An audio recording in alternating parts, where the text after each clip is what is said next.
Goeiedag almal en baie welkom by ons online erediens. Vandag is so lekker om saam met jou hier te kuier. Kom ons kyk na 'n paar afkondigings.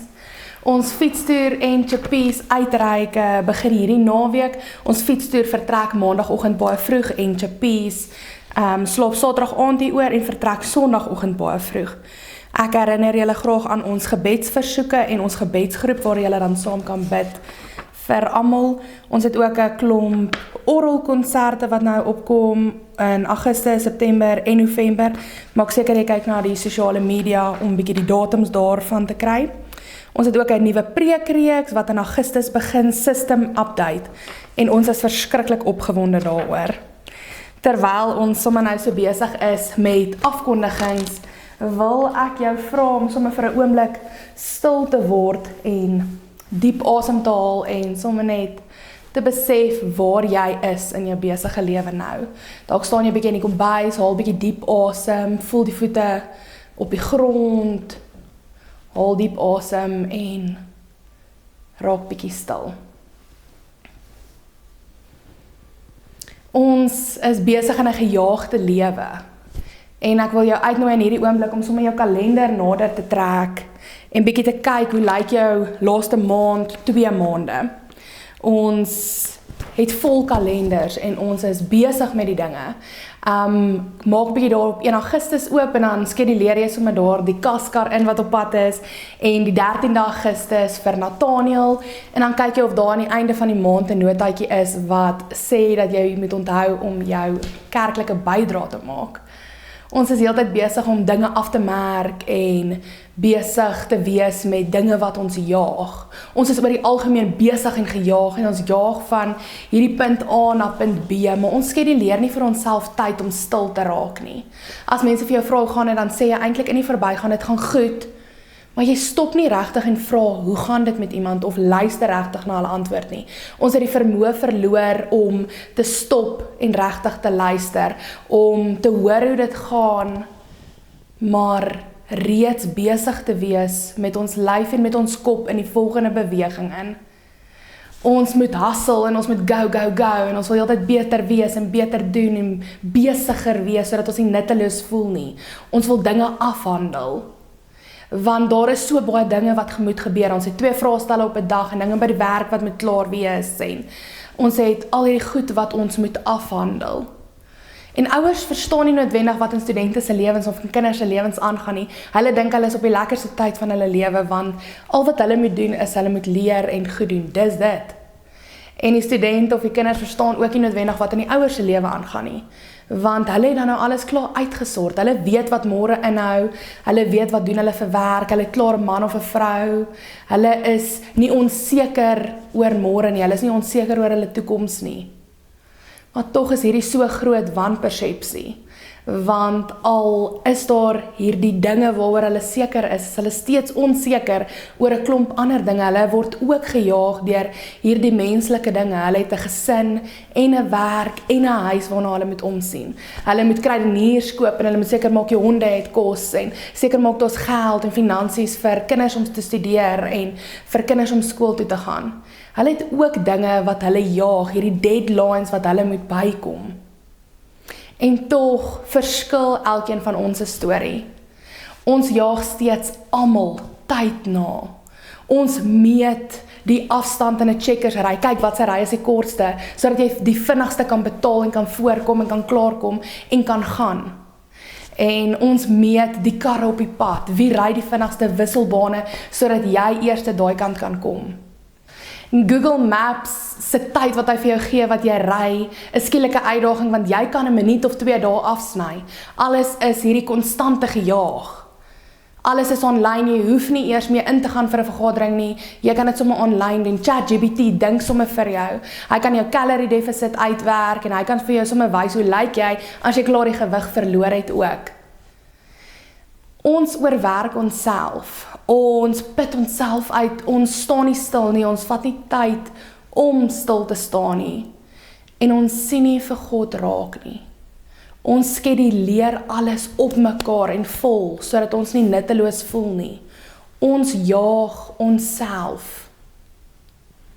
Want as jy nie besig is nie, dan voel dit of jy nie genoeg doen nie. Dit voel of jy nie daar uitkom waar jy moet uitkom nie. En dis hoe ons almal se lewe lyk. Sjoe, dit is baie en dis intiem. En dis hoe jou en my lewe elke dag lyk. Gejaag en besig. Dalk is hierdie 'n uitnodiging, dalk is hierdie 'n uitnodiging wat God vir ons gee om bietjie stil te word en stil te staan in hierdie oomblik. Ek wil jou uitnooi om sommer nou daar waar jy is, bietjie te dink aan jou skedule, jou oë toe te maak, diep asem te haal en net bietjie te fokus op jou asemhaling en die ritme daarvan. En dan bid ek vir ons saam.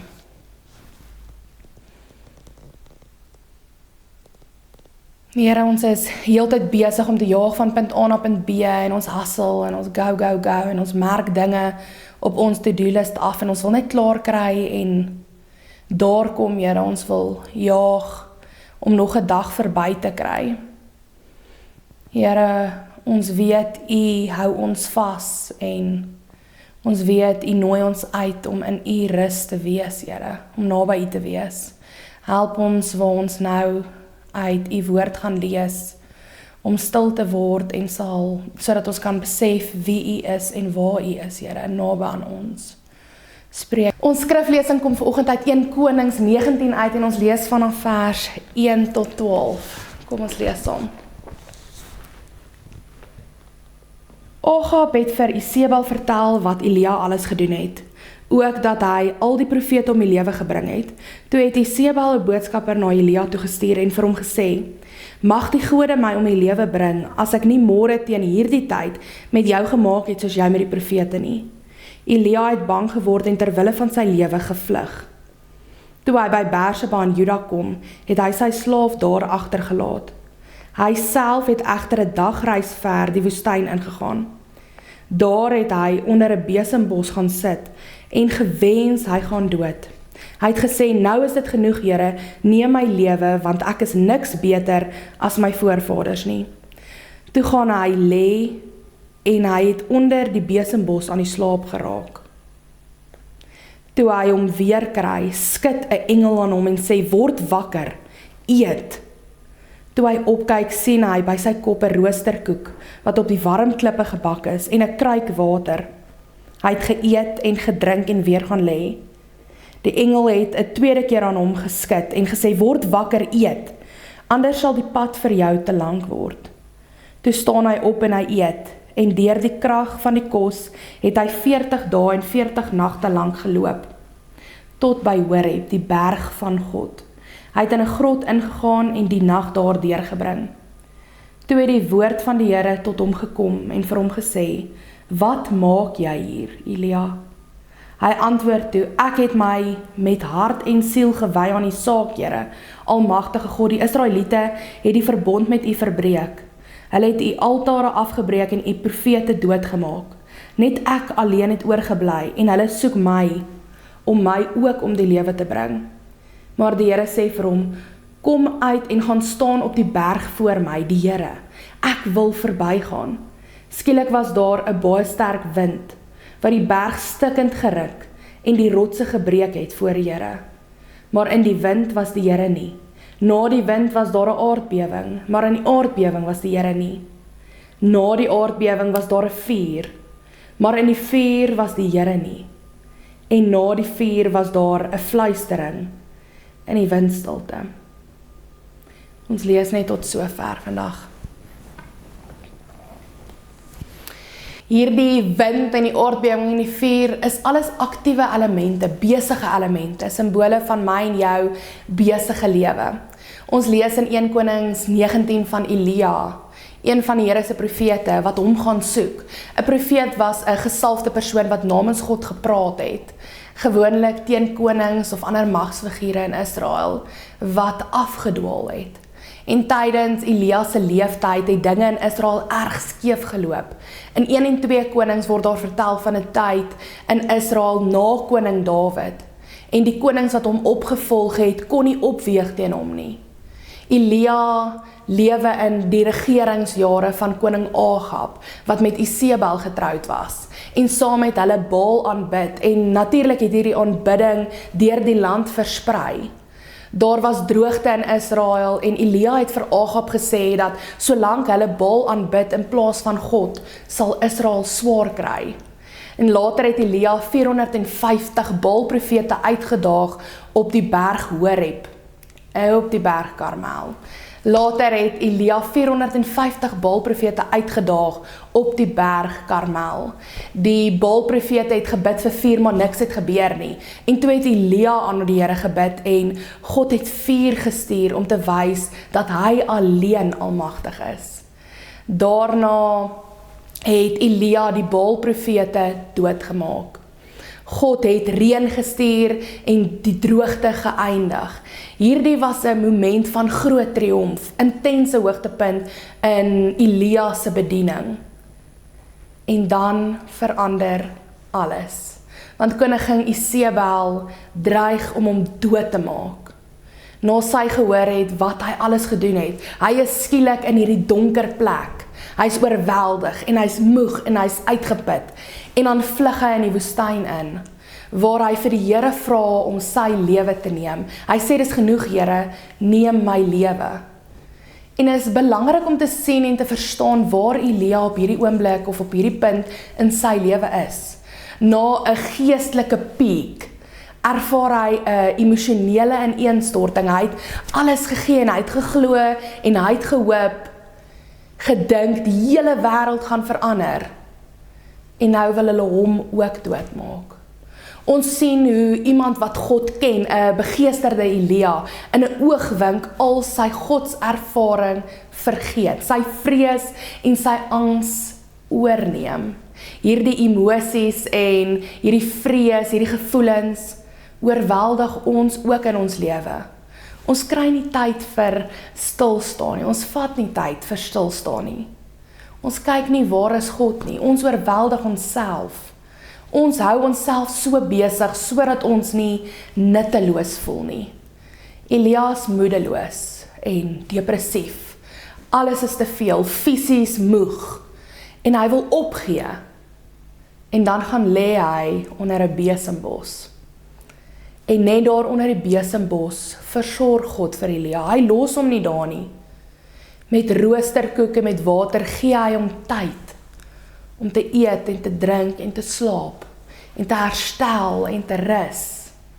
En wanneer Elia niks meer het om te gee nie, wanneer hy moeg is, dan sê die Here vir hom, ek gee vir jou rus.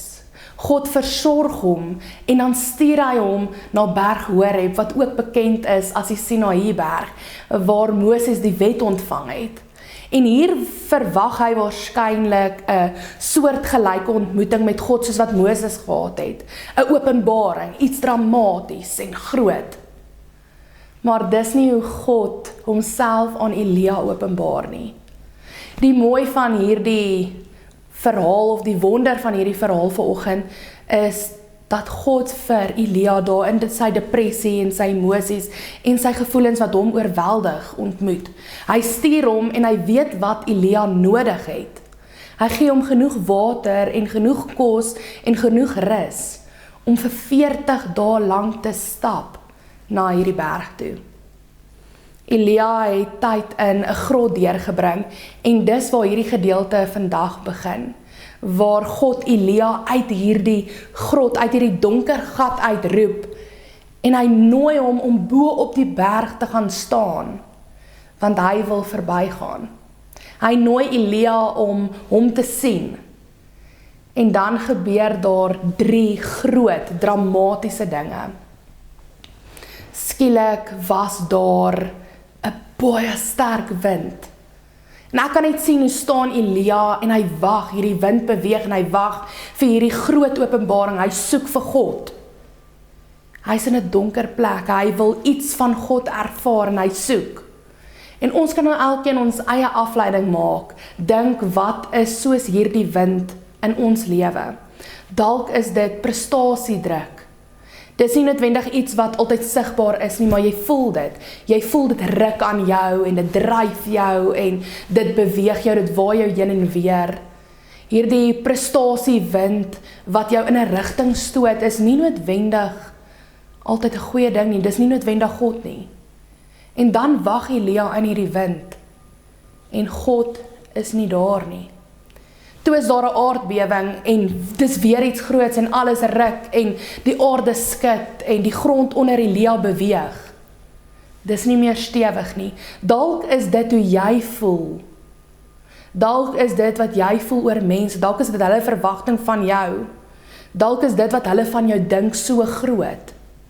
Dalk is hierdie aansien so groot. Dis waar jy jouself vestig, dis jou vaste fondasies. En dan verander dit of dit beweeg of hulle oortuiging of denke oor jou verander. En hierdie aardbewing skud jou ook. In hierdie aardbewing is God dan ook nie. En dan kom die vuur. En daarin was God ook nie. Ons lewe is gevul met hierdie dinge. Goed wat ons waai, so sterk winde. En dinge wat oor die grond beweeg. En wat ons ruk. Vuur wat brand en wat helder is. Wat ons voel aan ons lywe, jy voel hoe dit brand. Dis nie dat God nie daar is nie, want hy is oral. Maar soms wag God vir ons in die windstilte. Soms is ons so besig met hierdie dinge in ons lewe wat ons besig hou. En ons sê ons luister en ons probeer regtig na God luister. Ons doen Bybelstudie en ons sit vanaand stil. Of ons stuur 'n skietgebed op. Maar die volgende ding moet gebeur. Ons lyf en ons kop is alweer besig om die volgende dinge te beplan. Ons moet gaan.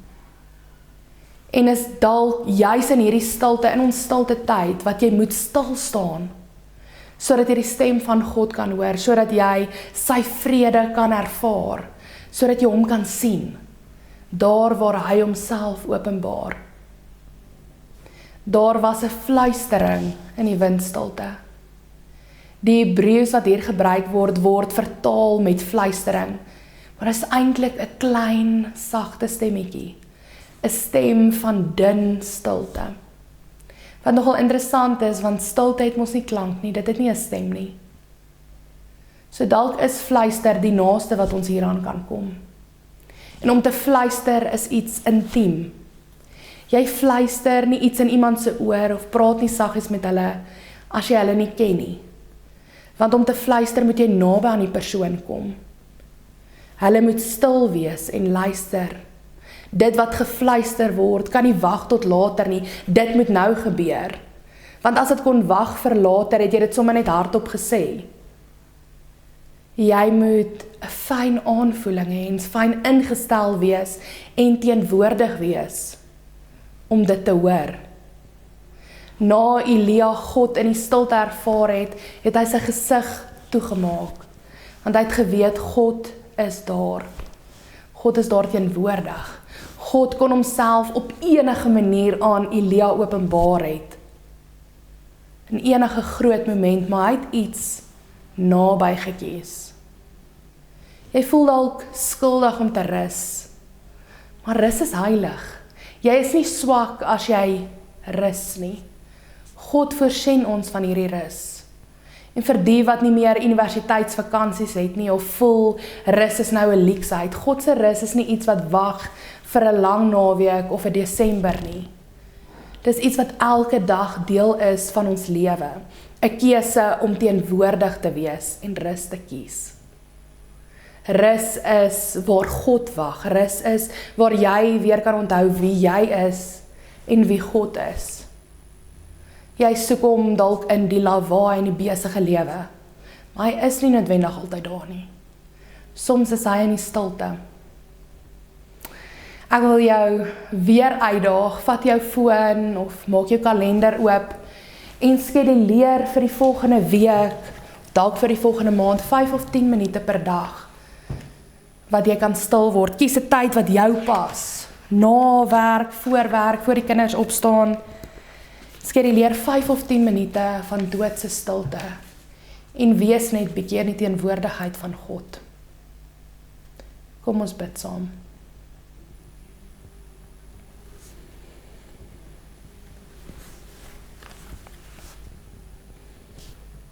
Here, ons is besig en is 'n besige lewe en ons jaag van punt A na punt B, Here.